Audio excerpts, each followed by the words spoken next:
First question for you. Any moves that might have been a surprise? Well, going through the releases, I would say that, and I'm just going to go right to the list. I mean, I'm sure it's not shocking. It's disappointing. Devin Asiasi. Yeah. Yasir Durant on the offensive line. He was a sort of a guard tackle combo. I mean, I didn't have him on my team, but it was. They gave up a late round pick. I think it was last year for him. Sort of a veteran. A mild. Not. I mean, he wasn't on my list, so I don't even say it's a surprise, but it's notable. James Ferentz, not a surprise. I would expect him to be back. He's a veteran. Veterans with at least 4 years of experience don't have to pass through waivers. So they can just say, the Patriots can just say, hey, look, if we release you to get some guys to the roster, will you sign back with us? And they say, yeah, I don't want to leave. So it works out, sort of like Brian Hoyer and Nick Folk last year. So I assume Ferentz will be one of those guys. Arlington Hambright, I really liked a lot. He would have been my choice sort of on the interior as a backup guard. For now, the Patriots have gone with Jason Hines, the rookie. We'll discuss him a little bit more in a second. Let's see, Kevin Harris, the draft pick at running back. Not a surprise he didn't do much. I would say little Jordan Humphrey. I had him off my 53, but I know the Patriots really like him. Again, a veteran. I would not be surprised if he's back and probably elevated to the active roster for the Dolphins game. Cam McGrone, the draft pick, not a surprise, had him off. Terrence Mitchell, not a surprise, had him off, but they're very limited at cornerback, which we will talk about. Trey Nixon was a hero in training camp or the preseason, sort of faded, not consistent catching the ball. LaBryan Ray was sort of, if I had to say which move am I shocked by, or not shocked, but surprised by, LaBryan Ray, the undrafted free agent out of Alabama, who I thought, in my mind, he can clearly play in this league as a sub rusher. I mean, if I don't see the difference between him and Adam Butler, and the Patriots kept Adam Butler around, and I think might have given him an extension at one point. But it looks like they, for now, and again, these things can change because we could know stuff while we're recording this podcast in terms of it. Did they get any claims, what have you? It looks like they decided to keep Sam Roberts, not quite the same position, similar position. I liked Roberts a lot. I liked both of them. I would have tried to find a way to keep both of them. The Patriots did not do that, so they picked one or the other. I really liked Ray. I was pretty surprised by that. He can play in this league. I would not be surprised if he's claimed and becomes a good player in this league. I'm just looking at my 53 and what I had. So I had Sam Roberts out, and I had LaBryan Ray. I had LaBryan Ray as a tackle, so it's a little bit different. They decided to go with basically 4 guys at defensive tackle.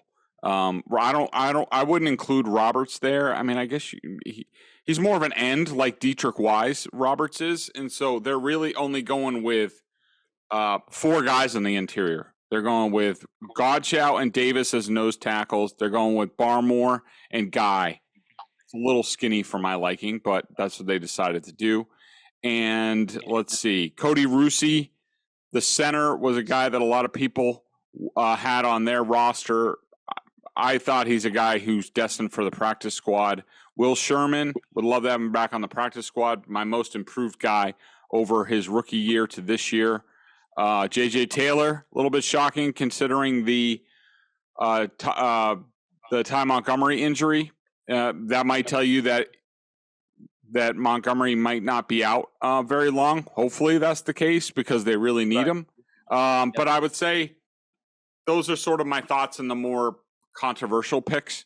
Yeah, I wasn't very surprised by the list of 53. I would put Humphrey in there as maybe a slight surprise because he played so well, especially towards the tail end here. But that you don't know how much of that is who they're going against, who they're playing against, and what you are actually running as an offense. Like, I don't know how well and in depth he knows the offense right now, but the eye test would tell me that little Jordan Humphrey was somewhat of a surprise.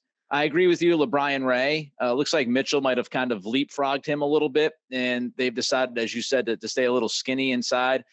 Carl Davis is one of the dudes that I thought that might be gone if you were keeping Mitchell and or Ray, but Davis is there for now. So not many shocking things. Ferentz did some boneheaded things late in the preseason. So I don't know if that helped him or hurt him. I do think he'll be back because, the Belichick-Ferentz kind of relationship, but not too many surprises. Anything that actually shocked you, Greg? Because when I look at this, not really much of anything, I would say, shocked me. Devin Asiasi might be as close to anything, but nothing that really just made me kind of taken aback, so to speak. No, but can we talk about things that piss me off? Oh, absolutely. Yeah, we might as well go there. I mean, look, Jelani Tavai being on this roster, or really any NFL roster. Jelani Patricia.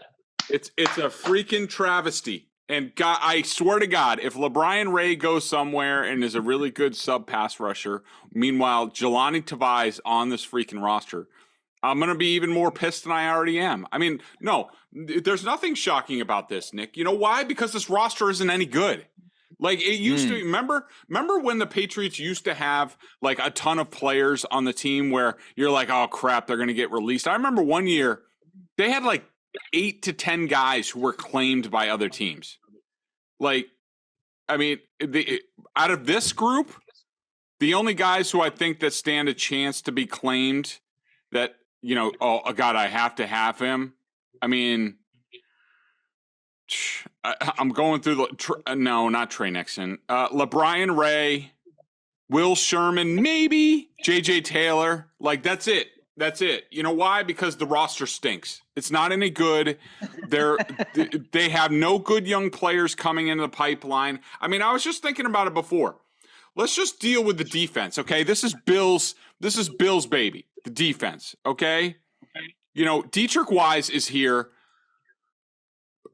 because he's here, because Belichick loves him. I mean, he's an average player. Is he an NFL starter everywhere else? I wouldn't say that. Lawrence Guy, imported. Barmore, absolutely home run out of the park. Matthew Judon, imported. Bentley, average NFL starter. Raekwon McMillan, imported. I'm just going with starters. Jonathan Jones, developed here. Yes. Adrian Phillips, imported. Who I consider more of a starter over Kyle Duggar, but I'll give you Duggar, who in my mind is a little bit better than average starter in the NFL right now. Could he be more?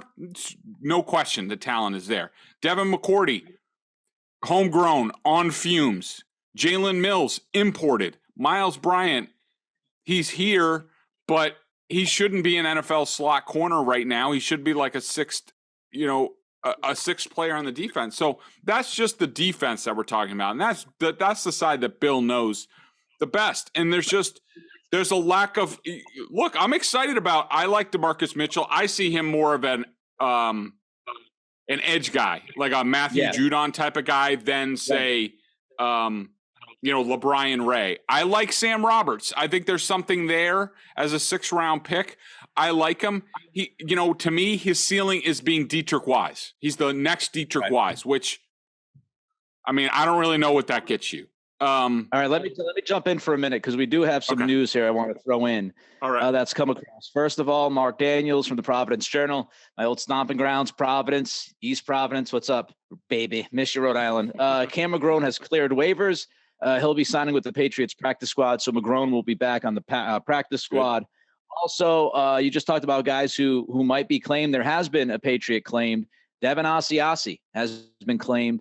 He is going to the Cincinnati Bengals. So Cincinnati has claimed Devin Asiasi. Didn't they just sign O.J. Howard too? I don't know. I saw that O.J. Howard got cut by Buffalo. I didn't see if he went to Cincy, but Asiasi goes to Cincinnati. And as of right now, nothing on the Patriots claiming anyone as of yet. I'm still looking at it. And I just saw a tweet from Chad Graff from The Athletic that says no waiver claims for the Patriots today. So the Patriots did not claim anybody. McGrone has passed through waivers, so he will be signed to the practice squad, and Cincinnati adds Asiasi. It sounds like the Bengals are holding some sort of tight end audition. I'm pretty sure that I saw earlier that that OJ Howard was basically going there for a workout and like to sign, that was going to happen. So there's tight end issues there. $100. Yeah, Devin Austin visiting. Yeah, just to make sure we close that a little loop there with OJ Howard. He is visiting the Bengals and he's expected to sign with them pending a physical. So you are correct, sir. Yeah. So to me, that was them covering themselves, and I bet you Devin Asiasi doesn't waste a week. So we're dealing with this Patriots roster yielded no claims from what it looks like. Man, the Bears claimed a lot of people. I'm just looking through a list real quick. Asiasi. Leatherwood went to Chicago. Of course, Leatherwood was one of the bigger cuts by Vegas because of, obviously he was drafted in the first round just last year and he's already gone. So the Chicago claimed him.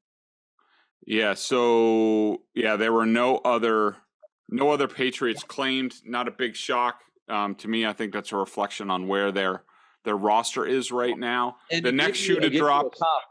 Just to give you a comp and people listening to hammer the point that you're making. So people would look at the Jets roster and be like, oh, the Jets suck. Yeah. But the Jets had, let's see, 1, 2, 3, 4, 5 guys claimed today. Wow. So the Jets had Jason Pinnock. I don't know how you pronounce his last name, the safety, Javelin Guidry, the corner, Trevin Wesco, the tight end, Delshon Phillips, a linebacker who went to the Ravens, and the Ravens no linebackers, and offensive tackle Chuma Adoga went to Atlanta. So just to kind of put a finer point on the one that you're making, the Patriots got one guy claim Asiasi, and that looks like it's going to be an audition competition kind of deal at tight end for Cincy. Meanwhile, the Jets had 5 guys claimed today. Yeah, I mean, I think when we talk about problems and if this team goes south, and who knows, Belichick might be Belichick again. Like, you're going to look at the roster, the talent level, and coaching. I mean, that's the name of the game. And right now, there are at least serious questions about how talented the Patriots are and what their coaching situation is. And so, I do think they're going in the right direction. I mean, I do think. Let's talk about Chasen Hines for a second, because he's a little bit of a surprise. I didn't mention him much this summer. He was hurt for a lot of the summer. So you wonder if the Patriots are sort of buying him a little bit more time. And he could be a guy, and we're looking at if they got to move, they have to move Ty Montgomery to IR. So that means at least one person's getting released and signed back. Leading candidates are Chasen Hines, probably Roberts, Mitchell, maybe Sean Wade. Sean Wade making the roster. So let me get back to it. So Chasen Hines is a good player. I liked what I saw of him in limited amount. Really, really quick feet. Looks like a guard. Looks like he can play in this league.